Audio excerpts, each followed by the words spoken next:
دوسرا سوال یہ ہے کہ پچھلے دنوں ایک سائنسی پروگرام میں یہ دکھایا گیا کہ ایک سائنسدان نے مچھلیوں کے جینز کے اس حصہ کی ماہیت کو تبدیل کیا، ماہیت کو تبدیل کیا جو مچھلی کے سائز کو کنٹرول کرتا۔ ٹھیک ہے، چنانچہ یہ مچھلیاں چند ماہ میں اتنی بڑی ہو گئیں جتنا انہیں سال بھر میں ہونا چاہیے ٹھیک تھا۔ ہے۔ بعض لوگوں کا خیال ہے کہ قدرت کے نظام میں اس طرح دخل دینا ان ایتھیکل ہے۔ حضور کی اس بارے میں کیا رائے ہے، ارشاد؟ میرے خیال میں تو یہ اس معاملے پر وہ فتویٰ نایاب نہیں ہوتا۔ جو خدا تعالیٰ نے جینز کے اندر کیریکٹرز رکھے ہیں، ان میں سب سے اہم بات یہ ہے کہ ایک مخلوق کی شخصیت ہے۔ اگر اس شخصیت کو، اس کی ماہیت کو تبدیل نہ کیا جائے اور اس کی نشو و نما کے حق میں کام کیا جائے تو میرے نزدیک یہ اللہ تعالیٰ کے جو مسالے ہیں جن کے ساتھ کائنات بنائی گئی ان کے مخالف نہیں ہے۔ اب وٹامنز دے کر ایک آدمی کو موٹا تازہ کیوں کرتے ہیں؟ خوراک کھلا کر، پال کر اور ہر طرح سے اس کا خیال رکھ کے اسے بعض دفعہ پال کے مضبوط بنایا جاتا ہے۔ کھلاڑیوں کی بڑی خدمت کی جاتی ہے، اور خلیفۃ المسیح ثالث سویابین کا حلوہ کھلایا کرتے تھے اپنے کھلاڑیوں کو۔ تو کوئی کہے کہ آپ قانون قدرت میں دخل دے رہے ہیں، وہ جیسا ماڑا موٹا ہے بیچارہ اسی طرح رہنے دیں، یہ درست نہیں۔ تو جب خدا نے مزید سائنسی ذرائع مہیا کر دیے ہوں کہ کسی چیز کو، خدا کی مخلوق کو طاقت دے کر اس کے جسم کو بڑھایا جائے اور مقصد اعلیٰ زندگی کی بقا ہو، نہ کہ زندگی کے نظام میں تبدیلی۔ اب مچھلیاں جتنی بڑی ہوں گی اتنا کم مچھلیاں ضرورت کو پورا کریں گی۔ اس حد تک تو کوئی نقصان نہیں، لیکن یہ تحقیق طلب بات ہے کہ جس ذریعے سے کسی چیز کو موٹا کیا جاتا ہے وہ بالآخر مفید ہے یا مضر ہے۔ چنانچہ آرٹیفیشل طریقے پر جو کیٹل فارمنگ یا چکن فارمز جو چل رہے ہیں، ان میں جس طریقے پر ان کو پالا جا رہا ہے اس کی غذائیت اور اس کا صحت پر کیا اچھا اثر پڑتا ہے یا برا اثر پڑتا ہے، یہ تحقیق طلب باتیں ہیں۔ میرے نزدیک تو جو کھلی آزاد مرغیوں کے انڈے ہیں وہ بہت بہتر ہیں اپنے مزے اور اپنی ان صلاحیتوں کے لحاظ سے جو متفرق چیزوں سے چک چک کے وہ اکٹھا کرتی ہیں، اور انسان جو چاہے کرے اس کو آزاد کمپلیٹ غذا کا متبادل نہیں دے سکتا۔ نہ وہ ہوا دے سکتا ہے جس میں پل کر، نہ وہ کیڑے دے سکتا ہے جو یہاں وہاں نظر آتے ہیں اس کو۔ تو یہ سارے فیکٹرز ہیں جو انسانی کوشش کے بظاہر زیادہ کامیاب ہونے کے باوجود اس کوئی قیمت ادا کرتی دکھائی دیتی ہے۔ وہ کوشش ایک طرف گوشت بڑھایا ہے اور کوالٹی کو کم کیا ہے، اور یہی اطلاق ہو رہا ہے ان کے پھلوں کے اوپر۔ امریکہ میں اتنے موٹے موٹے سیب آپ کو دکھائی دیں گے اور ہر چیز کا وزن بڑھا دیا گیا ہے، آڑو بھی بڑے بڑے، لیکن یہاں ساری میز کے اوپر باسکٹ بھری ہوئی ہو اور پہلی طرف منہ کریں تو آپ کو خوشبو نہیں آئے گی، پتہ نہیں لگے گا کیا پڑا ہوا ہے۔ اور پاکستان یا کشمیر کا سیب ایک کمرے میں کہیں کونے میں ہو تو لوگ سونگتے داخل ہوتے ہیں کہ یہ کوئی چیز ہے یہاں، پھر کھائیں تو اس میں وہ مزہ نہیں۔ پھل ہے، کچھ میٹھا بھی ہو جاتا ہے لیکن وہ بات نہیں بنتی، وہ کھائیں اور اصل پھل کھائیں، زمین آسمان کا فرق ہے۔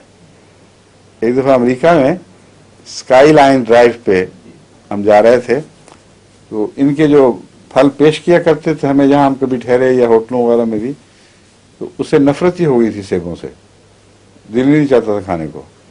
ایک فارم پر ہم نے دیکھا کہ انہوں نے لکھا کہ اس میں نہ آرٹیفیشل مینیور دیتے ہیں ہم، نہ کوئی اور ماڈرن ذریعہ اختیار کرتے ہیں۔ یہ سیبوں کا باغ ایسا ہے جس میں خالصتاً قدرتی ذرائع پر انحصار کیا جا رہا ہے۔ یہ خلاصتاً یہ پیغام انہوں نے بڑے بڑے پلیک کارڈز پہ لکھا ہوا تھا۔ تو وہاں اتر کے جو ہم نے سیب لیے، اگرچہ کافی لیے، لیکن بعد میں پچھتایا کہ پوری ڈگی کو نہیں بھر لی۔ جہاں جہاں لوگوں نے تقسیم کیے ہیں وہ انہوں نے کہا اب سیب کا تو یہ مزہ ہے اصل۔ تو دیکھیں کتنا فرق ہے۔ اب اس ذریعے سے جو آپ کہہ رہے ہیں جو وہ گوشت بڑھائیں گے، دیکھنے والی بات یہ ہے کہ کیا جینز کے عمومی رد عمل سے یا اس کی ریپلیکیشن سے جو چیزیں پیدا ہو رہی ہیں، صلاحیتوں کے اعتبار سے بین ہی وہی چیز یہاں پیدا ہوگی یا فرق پڑ جائے گا؟ کیا کوالٹی کی کاسٹ پر ہم سائز تو نہیں قبول کر رہے؟ اور دوسرا یہ دیکھنا ہوگا کہ لمبے اثر اس کے آئندہ صحتوں پر کیسے پڑیں گے، اور اس میں اتنے باریک فیکٹرز کام کرتے ہیں کہ ابھی تک سائنسدان ان کی وجوہات ہی نہیں سمجھ سکے، اور یہ بھی وہ ایک دائرہ ہے جہاں وہ خدا تعالیٰ کے معاملے میں بددیانتی سے کام لیتے ہیں۔ یہ جتنی چیزیں دوائیاں مثلاً جو بناتے ہیں، ان میں بعض دفعہ آرٹیفیشلی جو بناتے ہیں، ایک دوائی کیمیکلی وہی ہے لیکن اثر میں مختلف ہو جاتی ہے۔ مثلاً ایک دوائی ہے جو مارننگ سکنس کے لیے استعمال شروع ہوئی، اور مارننگ سکنس کا مطلب ہے کہ عورت جب حاملہ ہو صبح کے وقت خصوصیت سے اس کو الٹی آتی ہے، تو حاملہ عورت کی متلی اور الٹی کا نام ہی مارننگ سکنس ہے، اور وہ بالکل کیمیکلی فٹ تھی۔ جب وہ دی گئی تو بعض عورتوں کے بچے اس طرح کے وہ پیدا ہوئے ڈسٹارٹیڈ کہ وہ انسانی مخلوق ہی نہیں لگتے تھے، بہت ہی خوفناک بد اثرات ہوئے۔ دوا تو وڈرا کر لی گئی، مگر تحقیق ہوئی کہ یہ بعضوں میں ذرہ بھی اثر نہیں، اور مارننگ سکنس پہ بھی اچھا اثر دکھایا، اور بعضوں کی نہ مارننگ سکنس ٹھیک کی نہ کوئی اور فائدہ، بلکہ الٹا نقصان پہنچا دیا۔ یہ کیا وجہ ہے؟ تمام تحقیق کا مقصد یہ تھا کہ کیمیکلی اس میں ایک ذرے کی بھی خرابی نہیں ہے، ایگزیکٹ وہی کیمیکل ہے، لیکن ایک سائنٹسٹ نے انٹیلیجنٹلی یہ تجزیہ شروع کیا کہ یہ رائٹ سپننگ مالیکولز اور لیفٹ سپننگ مالیکولز کا فرق تو نہیں کہیں۔ تو مالیکولز اگر یوں حرکت کر رہے ہیں، انگلی کا رخ اس طرف ہے، تو اگر وہ اسپائر گھومیں گے تو بعض دفعہ یوں گھومتے ہوئے دکھائی دیں گے، بعض دفعہ یوں گھومتے ہوئے دکھائی دیں گے۔ جیسے پیچکش کو کبھی یوں گھماتے ہیں کبھی یوں گھماتے ہیں، تو اس کا نام ہے رائٹ سپننگ یا لیفٹ سپننگ۔ اپنے ایک ایکسس پر جب وہ حرکت کرتا ہے، ایک سفر کرتا ہے، تو کس طرح گھوم رہا ہے۔ اس طرح بہت گہرے مطالعے سے انہوں نے جو سب ایٹامک پارٹیکلز ہیں ان کے گھومنے کے متعلق بھی معلوم کیا ہے کون کس طرح گھوم رہا ہے۔ تو اسے اس سائنسدان کو یہ معلوم کر کے حیرت ہوئی کہ وہ تمام دوائیں جن میں اتفاقاً رائٹ سپننگ مالیکول تھا، وہ مارننگ سکنس کو دور کرنے کے موجب بنی، اور اس میں کوئی خرابی پیدا نہیں ہوئی۔ اور وہ کیمیکلز، کچھ ان کی دواؤں میں کچھ کیمیکلز وہ آ گئی تھیں، کچھ وہ آ گئی تھیں۔ جو لیفٹ سپننگ تھیں، فارمولا وہی ہے، ایک ذرے کا بھی فرق کیمیکلی وہ ثابت نہیں کر سکتے تھے، اور اس کو زندگی نے سمجھا، اس کے خلاف رد عمل کیا، کیونکہ وہ انسانی جینز میں رائٹ سپننگ کی ضرورت تھی وہاں، اور وہ سمجھتی تھی کہ ہمیں یہ چیز نہیں چاہیے۔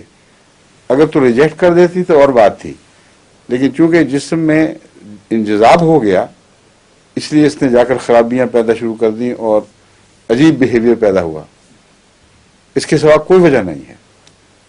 تو اس سے پتہ چلتا ہے کہ اللہ تعالیٰ کی کائنات میں باریک در باریک ایسی باتیں ہیں جن کے اثرات صرف پہلی نسل پر نہیں پتہ کرنے میں چلتے، اگلی نسلوں پر بھی عائد ہوتے ہیں، اور اس پہ سائنسدانوں کو بہت احتیاط کرنی چاہیے۔ اس لیے امریکہ میں یہ مچھلیاں ملتی ہوں گی، میرا مشورہ یہ کہ ابھی کھانا نہ شروع کریں آپ۔ کینیڈا میں صحیح، انہوں نے کینیڈین بھی جی احتیاطی رکھیں۔ دودھ کے ساتھ کیا ہے ہارمونز جو ڈیری کیٹلز پہ، ان پہ انہوں نے کہہ دیا کہ یہ ایڈورس ایفیکٹ کرتے ہیں جی۔ کیا ہارمونز جی ملک کو انکریز کرنے کے لیے جو دیتے ہیں، اس کا ایڈورس ایفیکٹس ہیں کافی، ثابت کر دیا خود ہی؟ ہاں جی، خود ہی ثابت کر دیا۔ اور یہ جو مچھلیاں اس کا نہیں پتہ چلا ابھی نہیں، یہ کھانے کے بعد پتہ چلے گا کچھ عرصے کے بعد۔ ملک کا تو کر دیا ہے۔ ہاں ٹھیک ہے۔